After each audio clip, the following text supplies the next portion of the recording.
Hi everyone, it's Katrina. Prepare to be amazed by some incredible things that have just been found.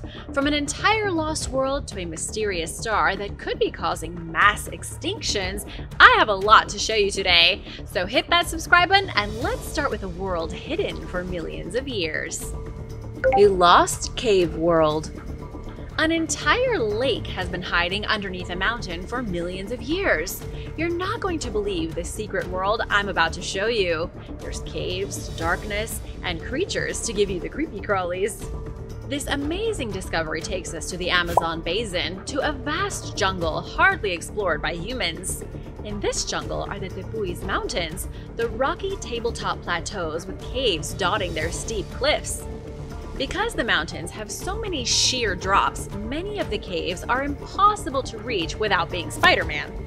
This allowed the secret world underneath the mountains to be left untouched by human hands for, well, forever. Until now. Francesco Saudo of the University of Bologna recently led an expedition into the unexplored subterranean labyrinths.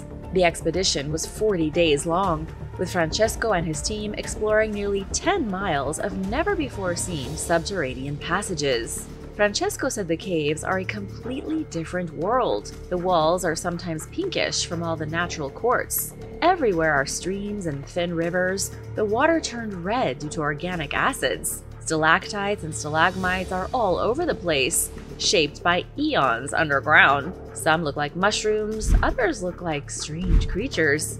Joe DeVale, a geographer who was part of the team, said nobody has any idea how old the caves are. There was nothing they could find inside that allowed them to figure out a proper date. Without wind or surface erosion, the Tepui caves have been completely cut off from the outside world for millions of years. Francesco said it was like going back in time. The team even discovered a new species of blind cavefish in an underground lake. These caves are so deep and so ancient that completely unique fish have evolved in its bloody, rust-colored waters. But what about bigger creatures? It's possible there could be bigger, scarier things lurking in the darkness of the narrow corridors, but nobody has seen any yet. It could be that these caves go far deeper than anyone can imagine, down into a land of unknowns. We'll just have to wait until Francesco's next expedition to see what else is hiding under the Amazonian mountains. The star Nemesis. It turns out there might be a second star in our solar system. The Sun is the only one we know about, for sure. But for the last 40 years, scientists have been trying to figure out if there is a second star in the solar system. This star is called Nemesis, and it could be a secret companion to the Sun, hidden in a dark corner of our galaxy. In 1984, Richard Mueller at the University of California suggested a red dwarf star orbiting the Sun. He said the dwarf star is about 1.5 million light-years away. It's at the far reaches of the solar system, but still within its borders. This wasn't just a crazy theory. Richard had real science to back up his outrageous claim. Richard's idea came when he was studying mass extinction events. It could be the biggest coincidence in the history of the planet, but maybe not. Richard said every 27 million years, give or take a few centuries, there is a mass extinction event. Every 27 million years, disaster strikes our planet, typically due to a barrage of comets. Richard thought it could be due to Nemesis' orbit. He suggested that it takes Nemesis 27 million years to do a full orbit of the Sun, passing through the Oort cloud out past Pluto. Each time Nemesis moves through the Oort cloud, which consists of massive icy rocks, it ends up picking up some comets up inside its gravitational pull. As Nemesis leaves the Oort cloud, its gravity causes a whole bunch of comets to slingshot around it, hurtling like big icy bullets toward the inner solar system, where Earth hangs out 3 stops away from the Sun. To sum it up, Nemesis disrupts the Oort cloud and shoots comets at us every 27 million years. When those space rocks hit the planet, they cause catastrophes. If this is true, why hasn't anybody ever seen the star? How is Nemesis able to orbit the Sun at such a huge distance while eluding astronomers? It's not as if they haven't looked. A team of astronomers in Arizona and Chile spent 4 years scouring the sky in different infrared wavelengths searching for stars. They discovered 173 brown dwarf stars outside our solar system, but there was no sign of Nemesis. In 2017, a study came out suggesting our solar system did have an extra star at one point. Data show that the majority of stars, like our Sun, are born with twins. Some solar systems originate with 2 stars. One of them usually breaks free from its sibling, floating off into space. It's possible Nemesis was the Sun's twin and is still stuck in the Sun's orbit, silently causing chaos on each pass through the Oort cloud. And now for a quick break, because it's shoutout time! I want to give a huge thank you to Seth Bowden for the generous super thanks. We wouldn't be here without people like you. If you're new here, be sure to subscribe to join the Origins Explained family. The Excalibur of Spain. Researchers have identified a sword discovered in Spain as being more than 1,000 years old. I can't wait to tell you about the Spanish version of Excalibur, a rare artifact from when the Caliphate ruled much of Spain. The sword wasn't found recently. It turned up in Valencia in 1994. However, it was only recently that scientists used modern technology to date the blade, confirming it came from the 10th century. That was when the Iberian Peninsula was controlled by the Umayyad Caliphate, when it looked like the Islamic conquest might sweep across Europe. But what does the sword have to do with Excalibur? In the legend of King Arthur, the sword Excalibur is lodged firmly in a stone. Many try to pull it out, but none of them are worthy of wielding the magic blade. Only Arthur is able to pull the sword from the stone, earning himself the position as Britain's crowned king. When the Spanish sword was discovered 3 decades ago, it was under similar circumstances. It was buried upright at an archaeological site, looking as though someone had plunged it into a rock. Archaeologists were able to remove the sword without any issues, although nobody was crowned king or queen of anywhere. The sword has now been restored and analyzed by the local archaeology service. The artifact hadn't been of great importance at the time it was found, so it just kind of collected dust until recently. Scientists were shocked to see the sword came from a time when Valencia was called Valencia. Between 500 and 1000 AD, Valencia was a place of endless war. Everybody was fighting for control over the Iberian Peninsula, which covers ground in Portugal and Spain. This was the gateway to Europe from North Africa, making it a hugely important place strategically. The Byzantine Empire wanted it for themselves. The Visigoths, who had so recently destroyed Rome, wanted it. The Arabs, who had been steadily conquering the Middle East and Africa, wanted the peninsula as well. The only way to get it was with blood and steel. First, the Visigoths stole it from the Byzantines. Then, in 711, a great army united by the First Arab Caliphate brought the entire peninsula under their control. This was the first time in history the world saw a unified Muslim regime with such unstoppable power. The Muslims of Spain became known as the Moors. They spread out across the peninsula, securing its borders and calling their new kingdom Al-Andalus. Muslim control continued up until 1492, when the Catholic kings rallied their forces for the conquest of Granada and banished them to the south. As for the sword, archaeologists can't figure out who it belonged to. They know the sword was made of iron, that it's only about 1.5 feet long, and that it's very rusty. But they don't know if it was ever used in battle, nor who wielded it. Maybe the Visigoths, maybe the Moors. Either way, it's the only Islamic-era sword ever discovered in Valencia. Ancient Egyptian beer. You're about to go on a brewery tour that you can't find anywhere else. Archaeologists in Egypt have found what they think is the oldest beer factory in the world. It's more than 5,000 years old, proving beyond any doubt that beer has always played a huge role in human society. Sadly, the brewery isn't in the best shape. It was found by archaeologists in Abydos, an ancient burial ground in the inhospitable desert. Only the foundations of the brewery still stand, and only because they were buried under layers of beige sand. Within the ruins, archaeologists found about 40 pots. Each pot was used to heat a specific mixture of grain and water, thereby creating the magical elixir of beer. Archaeologist Matthew Adams from New York University said the brewery was likely built to supply royalty with beer. The beer was likely used in rituals, perhaps of the funerary variety, not necessarily for getting drunk, but for using religiously. Although, to be fair, it's silly to think that people weren't drinking it for fun. If beer was around, people were drinking it to get drunk. It's just human nature. Even though people were drinking beer prior to 5,000 years ago, this is the oldest known mass production site. It would have produced about 5,000 gallons of frothy, delicious beer at a time. Although maybe the beer wasn't that cold. The brewery is in the desert after all. This discovery isn't just about the birth of large-scale beer production. I picked this discovery to talk about today because it doubles as an excuse for me to introduce you to King Narmer, founder of ancient Egypt. King Narmer was the ruling monarch of Egypt at the time this production brewery was built. It was likely built so that he and his royal court could have bottomless cups of beer. He was also the legendary unifier of Egypt.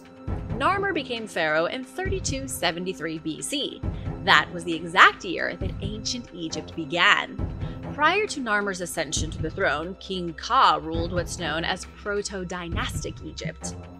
Egypt was broken into different kingdoms, split between Upper Egypt and Lower Egypt. Original, right? Narmer was the one to unify all of Egypt under his singular rule. He was the most important pharaoh of the first dynasty, and apparently, he loved beer. The Mummy of Pure Gold. At the ancient necropolis of Saqqara in Egypt, archaeologists discovered a mummy covered in gold. It's more than 4,000 years old, found inside a seemingly random sarcophagus at the bottom of a 50-foot shaft. This discovery has scientists clueless and scratching their heads. The sarcophagus is huge, 45 tons of solid limestone. Its lid alone weighs a whopping 5 tons and was sealed to the sarcophagus with mortar. Somebody lowered this thing down into the pit about 4,300 years ago with the intention of it staying there forever. It took Egyptologist Zahi Hawass and his team 2 hours to crack the sarcophagus open. The mortar had been like superglue, keeping the big stone coffin sealed. Talk about long-lasting Egyptian ingenuity. Inside the sarcophagus was something nobody on the team had expected: the oldest non-royal mummy ever found in Egypt. There are older mummified pharaohs, but no older commoners. This guy was made a mummy before anyone else who didn't live in a palace. He's also the oldest mummy that was wrapped in gold leaf. Who in the world was this person? I bet you thought I was going to say nobody knows, but I actually do know their name. It was inscribed on the top of their sarcophagus, which is really helpful. The man's name was Hekashepes, and he was a very important person. Here he is in all his glory, image from Ali Abu Dashish. Sadly, I can't tell you why he was important. The inscription on the lid neglected to give any details about his life or why he was wrapped up like a human cigar bundled in gold leaves. The golden mummy wasn't the only thing Zahi Hawass and his team recently discovered in Saqqara. At the bottom of a nearby shaft, this one only 33 feet deep, they found 14 stone statues. The statues are 4,700 years old, even older than the gold mummy. Here you can also see Zahi Hawass standing with the statues thanks to Ali Abu Dashish. Nobody knows who they were made for or what they represent. What do you think the statues look like? Pharaohs, gods, queens, and consorts? Let me know in the comments. Super evolving snakes. Turns out snakes evolve faster than any other type of animal. It's a baffling fact that scientists just learned. Snakes were able to diversify and evolve at incredible speeds that don't make any scientific sense. Of all the animals in the world, snakes are some of the most diverse. Some of them are huge. Some are no bigger than worms. There are around 4,000 snake species living in just about every corner of the planet. Even in Canada, where it's cold, snakes come slithering out of the bushes every spring. Pascal Teitel from Stony Brook University said snakes are like the Big Bang. There was a dramatic expansion of diversity that happened at some point in their early evolution, creating thousands of types of snakes across thousands of ecosystems. What scientists wanted to know is why. How did this happen? Why are snakes so good at surviving mass extinction events? To understand this strange evolution of snakes, scientists looked at squamates, the order of reptiles, which includes snakes and lizards. There are over 11,000 species in the order. Scientists focused their efforts on the genomes of 1,000 snakes and lizards. They looked at dietary preferences, stomach contents from over 60,000 museum specimens. It was an enormous study. The team put all their data together and used mathematical and statistical models to see how snakes and lizards evolve. Their findings went beyond expectations. It turns out snakes evolved 3 times faster than lizards. The first snakes appeared about 128 million years ago and evolved faster than any other known creatures. And they are still evolving rapidly today. It all comes down to the evolutionary clock of the snake. It's a clock every creature has, determining how rapidly it can adapt to its environment. The evolutionary clock is responsible for snakes developing limbless bodies, flexible skulls, and chemical detection systems. It normally takes a really long time for an animal to develop these abilities, but snakes do it quickly. Nobody can explain why, but it does make you wonder. The shrunken head of South America. Scientists have made a disturbing revelation about shrunken heads. This next discovery is so gnarly that I have to warn you now, it's going to get a little gross. In ancient Amazonia, shrunken heads were kept as trophies. They were traded between tribes, used in rituals, and worn like jewelry. It was a gruesome tradition that existed in the Amazon jungle amongst the Jivaroan tribes from Ecuador to Peru, people like the Shuar, Achuar, and Aguaruna. The practice started because of superstition. It was believed that when you shrank a person's head, you were harnessing their spirit. When you destroyed an enemy and shrunk their head, their spirit was stuck in their tiny head and forced to serve you. When European colonists arrived in the Amazon, they were taken aback by the popularity of shrunken heads. Early Europeans were grossed out, but also morbidly intrigued. Miners and missionaries alike wanted to take shrunken heads back to Europe with them. This caused a bit of a problem because Europeans would trade precious goods for shrunken heads. It suddenly became profitable for tribal folk to decapitate their enemies. There was a huge uptick in killings. To keep up with the demand of foreigners, tribespeople were reduced to shrinking animal heads and passing them off as human. They used monkeys, sloths, and goats to make fake shrunken heads. They also came up with bizarre stories, which they attached to the fake heads. Historian Dr. Lynset Fitzharris said it best: collectors were being duped. Many of the people purchasing the heads took them back to Europe and sold them to museums or private collectors. These days, there are so many shrunken heads scattered across Europe that the experts don't know which are real and which are fake. Take, for example, a museum that purchased a shrunken head in the middle of the 20th century. Curators at the museum were told the head belonged to a male shaman who tried to cure a child of an illness but failed. The father of the child was so angry that he killed the shaman and shrank his head. This was the story the museum had been holding on to for nearly a century. Then, in 2016, the museum decided to test the DNA of the head. They were mainly hoping to learn whether the head was human or animal. They found out something entirely different. The DNA analysis proved the head was human. However, the head was female, not male. This was genuinely shocking because it showed the story that came with the head was obviously false. The head was supposedly from the Shuar people. They didn't have any women warriors in their society. There would have been no logical reason to shrink a woman's head other than to create an artifact to sell. There's no way to confirm it, but this head was likely made through cold-blooded murder. The rise of Canaan. Archaeologists excavating an ancient city from the Book of Revelation found something amazing. They discovered a burial chamber from 3,600 years ago, dating to the days of the Canaanites, the biblical enemies of the Israelites. The discovery was made in the ruins of Megiddo, south of Haifa. This place was continuously occupied by humans from 7000 BC until 500 BC. It was around 4,000 years ago that the Canaanite civilization lived within its walls. Megiddo was so important that it appears in Assyrian, Egyptian, and Hittite documents. And of course, the Book of Revelation. The Bible calls Megiddo Armageddon. It's in this very city that the final battle is supposed to take place between good and evil. Professor Israel Finkelstein has been excavating Megiddo since 1994. His most recent discovery was made in 2016, uncovering the mouth of a burial chamber. Deep inside the chamber, Finkelstein and his colleagues found 3 intact skeletons. These skeletons were dressed to impress. They were adorned with gold, silver, draped in jewelry, and surrounded by lavish grave goods from all corners of the known world.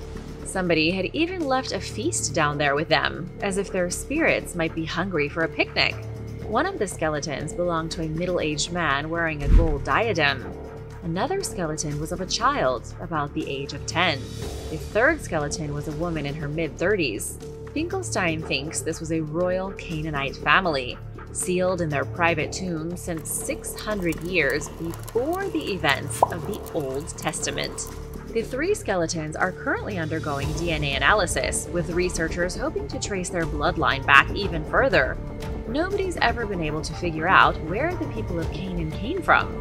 Some scholars think they were initially known as the Hurrians, a very ancient group of mountain nomads who emerged in Israel around 6,000 years ago. The ancient women traders of Anatolia. Exciting new historic documents have been discovered at one of the oldest international trading centers in the world. The documents hint at ancient businesswomen, skilled traders who made some serious coin through commercial deals in the ancient city of Kultepe. Kultepe is currently in ruins.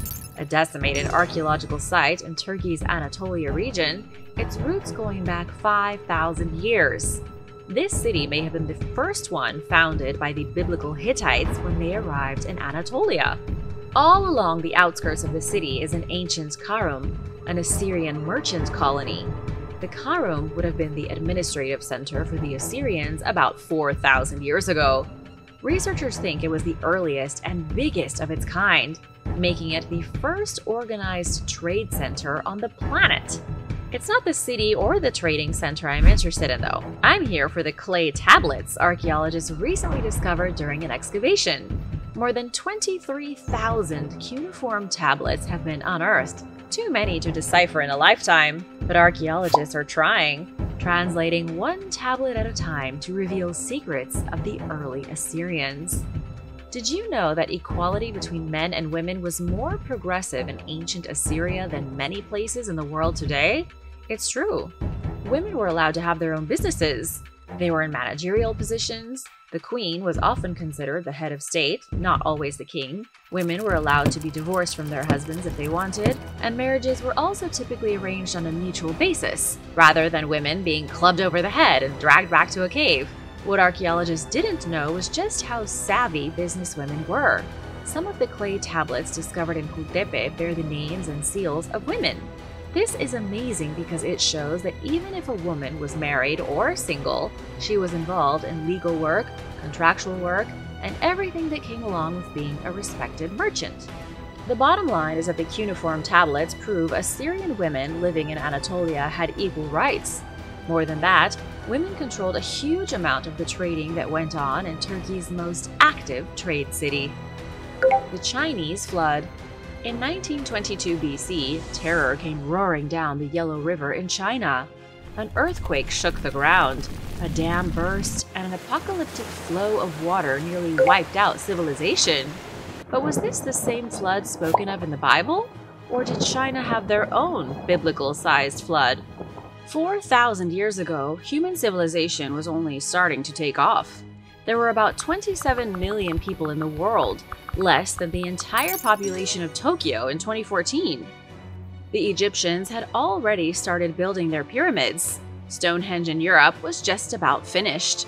Civilization was also kicking off in China in a big way, all along the banks of the Yellow River. Everybody knows that rivers bring life, and so that's where civilizations typically start. I'm looking at you, Mesopotamia. Your earliest cities built along the edges of the Tigris and Euphrates rivers. The Yellow River was already prone to flooding when people started building their cities right alongside it. It's killed millions of people throughout recorded history. As recently as the 1930s, people along the Yellow River were decimated by unexpected flood surges. In China, there are whole myths built upon the Yellow River flooding. The most famous myth is of Yu the Great, a ruler who tried his hardest to control the flooding river and save his people. With help from a dragon and a giant turtle, Yu stopped the ceaseless flood. When the river chilled out a bit, the people were so happy that they worshipped Yu like a god. This was the beginning of the Xia dynasty, the first dynasty of China and the origin of Chinese civilization. The oldest of these tales are written on bamboo, dating to about 296 BC. Outside the text, there was never any real proof that Yu the Great existed, or that there was a flood. Not until now. A team of scientists from China, Taiwan, and the US have definitively proved it. They analyzed sediment deposits along the bottom of the Yellow River. The deposits point to an incredibly powerful event ripping apart the river basin around 1922 BC. Daryl Granger from Purdue University said the floodwaters were more than 120 feet high. Picture a wall of water about the size of Cinderella Castle at Walt Disney World. Not quite as high, but close. But the flood wasn't caused by rain. It was 500 times larger than what you would expect from a massive rainfall event. Scientists think an earthquake caused a landslide, which incidentally dammed the Yellow River for about 9 months. Water accumulated until the natural dam burst, spilling almost a year of backed-up water across China at once. The flood was definitely real, just like in the legend of Yu the Great. For them, it was a flood of biblical proportions. A lost Roman road. Archaeologists in Scotland discovered the remains of an ancient Roman road from 2,000 years ago. It was built by the Roman army as they marched across the British Isles, led by legendary general Gnaeus Julius Agricola. This road was hailed by local archaeologist Murray Cook as the most important road in Scottish history. It was uncovered unexpectedly in the town of Stirling during an excavation in somebody's backyard. Talk about luck! I know that most people don't have real Roman highways underneath their gardens, but if you live in the town of Stirling, it might be worth checking because Stirling was founded centuries ago. It was one of the earliest capitals of Scotland. The buried road was used as an important transportation link, giving Roman legions a reliable route from their bases in England up into the Scottish Highlands. The road remained in use long after the Romans abandoned Britain in the 5th century AD. Every major civilization and culture that occupied Scotland sent their armies marching along this road. That includes the Picts, the Vikings, and the Normans. Even Scottish heroes like William Wallace and Robert the Bruce used this road as they crossed the mighty Forth River and entered the Highlands. But if this road was so popular, how did it end up 6 feet under? Literally. That was the question homeowners Jennifer and her family were asking when they found the road on their property. It must have become obsolete at some point, slowly covered by the passage of time and the arrival of the modern world. The life of the priestess of Amun. Meres Amun was an Egyptian priestess from 800 BC. By the time I'm finished telling you her phenomenal story, I think you're going to be more than a little impressed. The Oriental Institute of the University of Chicago recently put on an exhibition dedicated to Meres Amun. The highlight of the show was her stunning coffin, but the exhibition also included 70 amazing objects that Meres Amun would have used at work and at home. These simple artifacts offer a glimpse into the life of a renowned temple singer. It's the inscription on her coffin that reveals Meres Amun's profession. The inscription says she was a singer at the Temple of Amun at Karnak in Thebes, circa 800 BC. She sang along with other women from elite families in the temple. These singers weren't just entertainment. Their songs were the live soundtrack of the Egyptian gods, sung with resounding emotion while priests laid offerings and purification ceremonies unfolded. Ancient Egyptian sources give a lot of detail on temple singers. They were typically trained by their mothers. They were also part of long family histories, with several generations of women in one family working as temple singers. Inside the temple, women sang and musicians played the sistrum and the menat. The sistrum was a rattle that made a clinking noise. The menat was a beaded shaker that made a kind of whooshing noise, similar to maracas. Outside the temple, there is a little more musical variety. Singers like Mera Samun could have played other instruments like harps and clapsticks. It's a total bummer, but scientists have never been able to properly recreate what Egyptian music sounded like. As for being a temple singer, that was a part-time position. Mera Samun worked for 1 month, then took 3 months off. She likely lived in a multi-story townhouse, just like a modern apartment building. Because she was a bit richer than the average person, she most likely had house staff. There would have been bakers and brewers, maybe some weavers as well. Wealthy families often had a ton of servants to take care of anything they didn't feel like doing themselves. The exhibition showed clapsticks used by singers, beaded necklaces worn by the women adorned with images of the goddess Hathor. It had spindle whorls, combs, mirrors, grooming tools, and everyday bowls. It also had a really interesting document showing the transfer of property to a woman. How would you like to see what Mera Samun looked like? I had a hunch you might. The Oriental Institute commissioned 2 reconstructions of Mera Samun's face from 2 different artists. Michael Brassel, trained by the FBI and most recently working for the Department of Justice, focused on forensic facial imaging. Joshua Harker used a different method, superimposing layers of fat and muscle to build her appearance. The 2 artists never compared results while they worked, yet when they were finished, their portraits were identical. This is what Mera Samun looked like, her face revealed for the first time in 2,800 years. It's the face of an average upper-class woman in ancient Egypt. Pretty remarkable, right? Thanks for watching!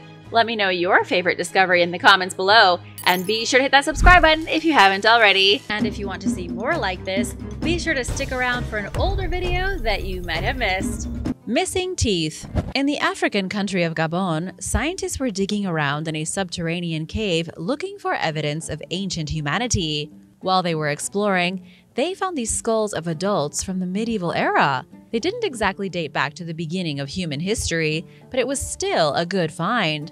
But the discovery got even better when the French and Gabonese research team realized there was something very odd about the skulls. Gabon is a country in West Central Africa, a very old and very traditional place.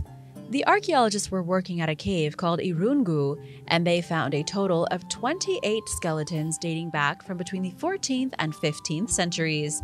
They also discovered metal tools, old pieces of weaponry, and discarded jewelry. Over 500 artifacts were pulled out of the cave, which was only accessible through a narrow cavity in the roof. The research team believes the medieval inhabitants dropped their dead ones and their grave goods through the opening, piling up the bodies below. The people who were dumped into this cave, as crass as that may sound, were actually the most important in society. Not only were they buried with all kinds of beautiful jewelry, but each skull had the front 4 teeth of their upper jaw missing. All the tooth sockets had healed, meaning the teeth had all been removed on purpose. What the researchers have found here in Africa is one of the weirdest incidences of intentional dental modification ever. Lots of ancient people modified their teeth, put jewels in them, or sharpened them into fangs. But removing the upper 4 incisors is one of the most extreme examples that archaeologists have ever come across. The stone chrysalis. It was during the Yangshao period of China, between 7,000 and 5,000 years ago, that a thriving Neolithic culture learned how to produce raw silk using silkworms. It was arguably one of the greatest achievements in early human history, with silk becoming one of the most valuable exports of China for thousands of years to come. After all, the Silk Road didn't get its name for nothing, as it transported silk from China across Asia and into Europe in the 1st century AD. Now, all these years later, archaeologists have just discovered a crafted stone chrysalis 5,200 years old. They recovered it in the Shanxi province of China, proving once and for all just how ancient and important the silk industry is to the Far East. The carved chrysalis is just what it sounds like, a small artifact carved from stone to look just like a silkworm's chrysalis.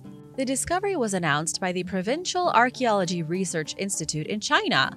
Researchers found the relic hiding inside of a crypt house in the city of Yucheng, where it had been stashed unseen for centuries. What the artifact shows is just how obsessed the ancient Yangshao culture was with silkworms.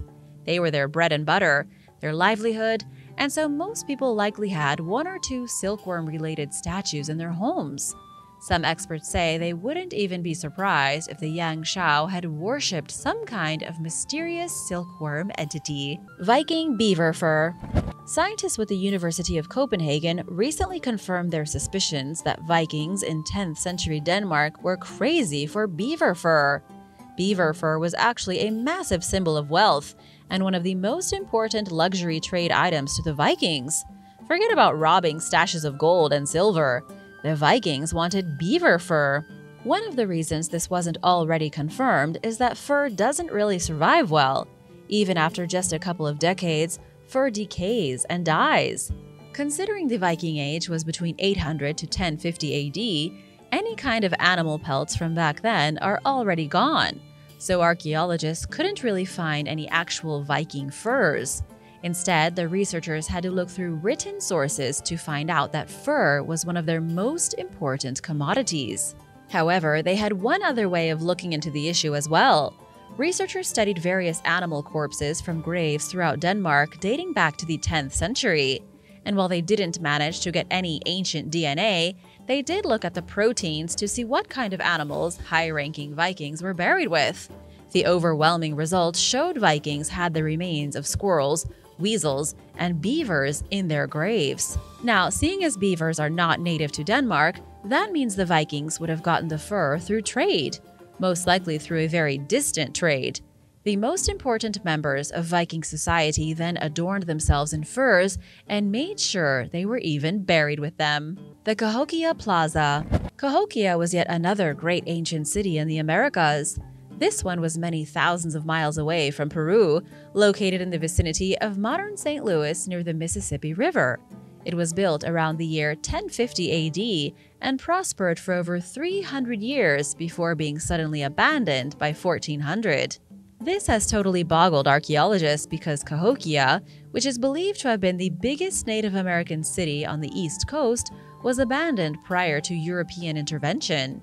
The city fell apart all on its own without help from outside forces. A new discovery could just solve the mystery of what happened here.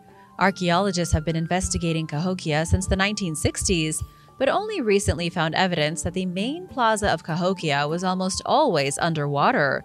The entire north plaza of the city was likely under several feet of water most of the year because the whole thing was built on an ancient floodplain. According to Caitlin Rankin, geoarchaeologist at the Illinois State Archaeological Survey, only 1% of Cahokia has been excavated, meaning there is a lot that researchers don't know. Caitlin was also the one who took soil samples to figure out that the northern plaza used to be underwater. But how exactly the plaza was used remains a mystery, as is the rest of the site. Water was clearly important to the people of Cahokia, especially since they used the wetlands for agricultural purposes. The water could have helped them trade up and down the Mississippi River with other indigenous groups. But why they had an entire quarter of their city underwater is just too strange a riddle to solve with the evidence we have available. Anglo-Saxon burials.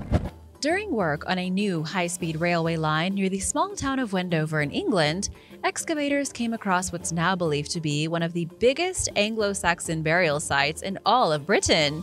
It dates back to the 5th century AD and was found to be filled with the skeletons of high-status people. There were a total of 138 graves, 141 inhumation burials, and 5 cremations. There was also evidence of human activity dating from between the Neolithic Age and the Roman Age. Most of the artifacts would have been of extreme value 1,500 years ago. Many of the items had even been imported from far away in Europe, like fancy drinking vessels once used for fine foreign beverages. But by far the most interesting burial was that of an unidentified female. She was found buried with a vast array of treasure. The sheer quality of the treasure shows that she was somebody of extreme importance, and researchers say she may have even had Roman blood. Some of the things she was buried with had clearly come from the Roman era hundreds of years earlier, suggesting they were heirlooms passed down through generations. Big shout out to Junaid Munif and Charles Stoner. Thanks so much for watching and spending time with us.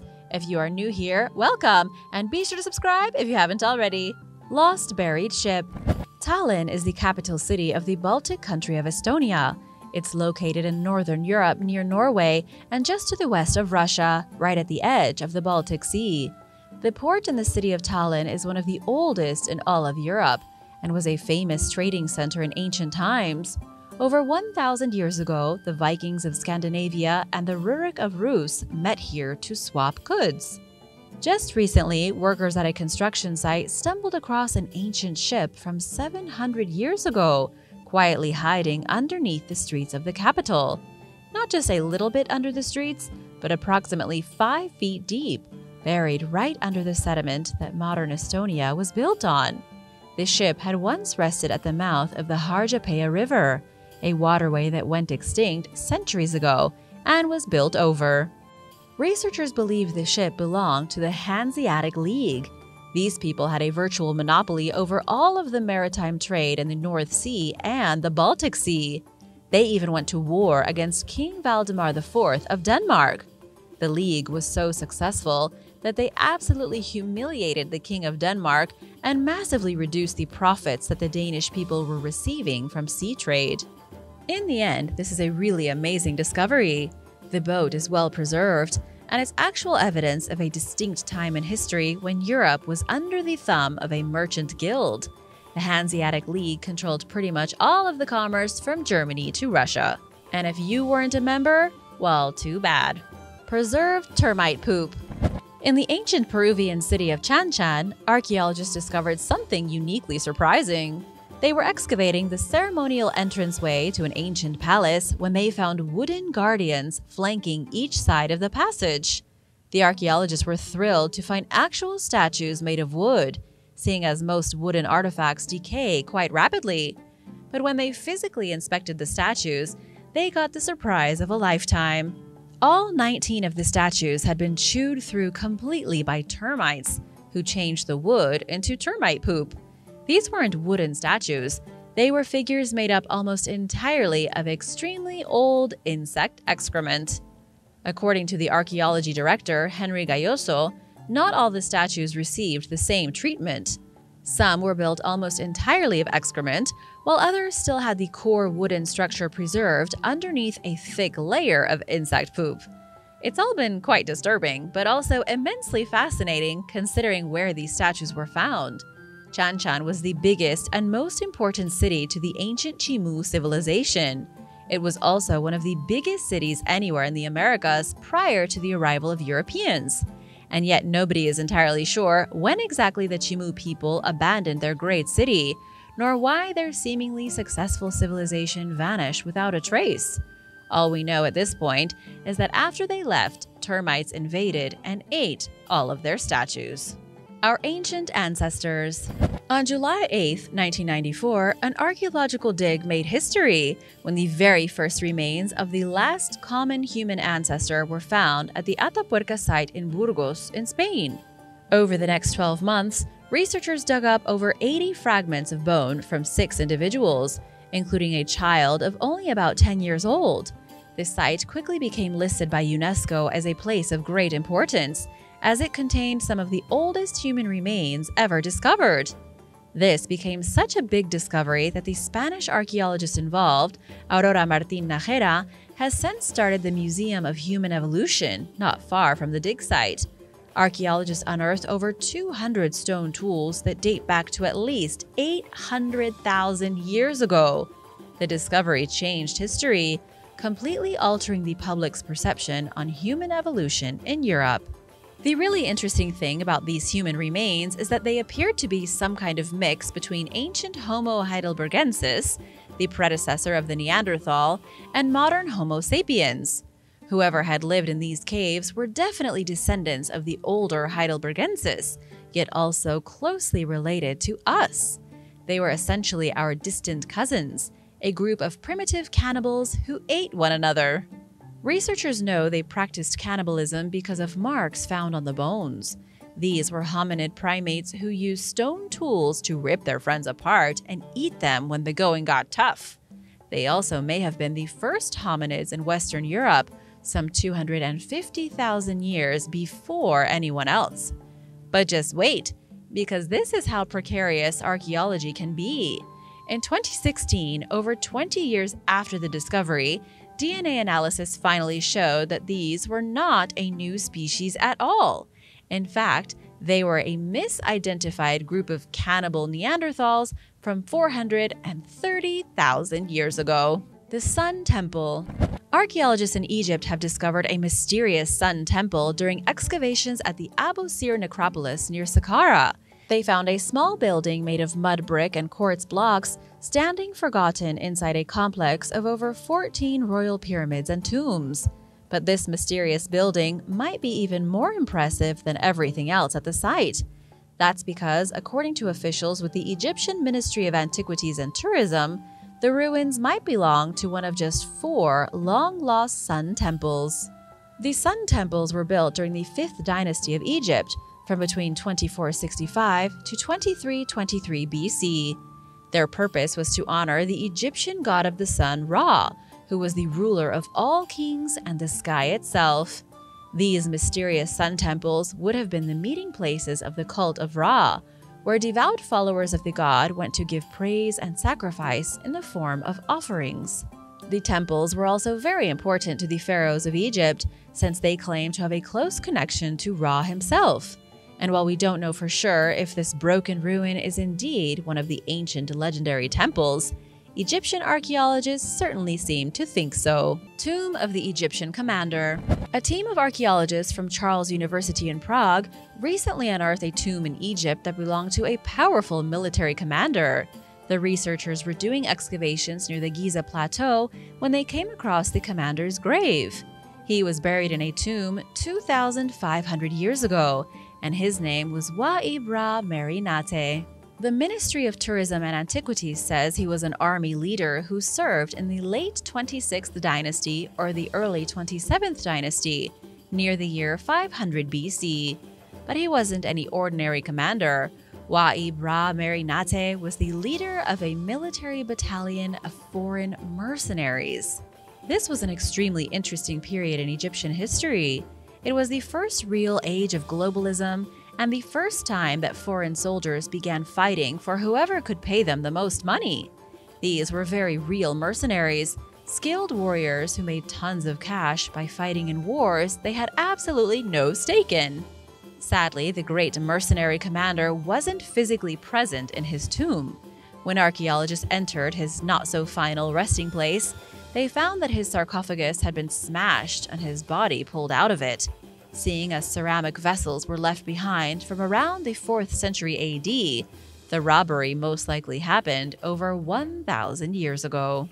Thanks for watching! Be sure to hit that subscribe button, and I'll see you next time. Bye!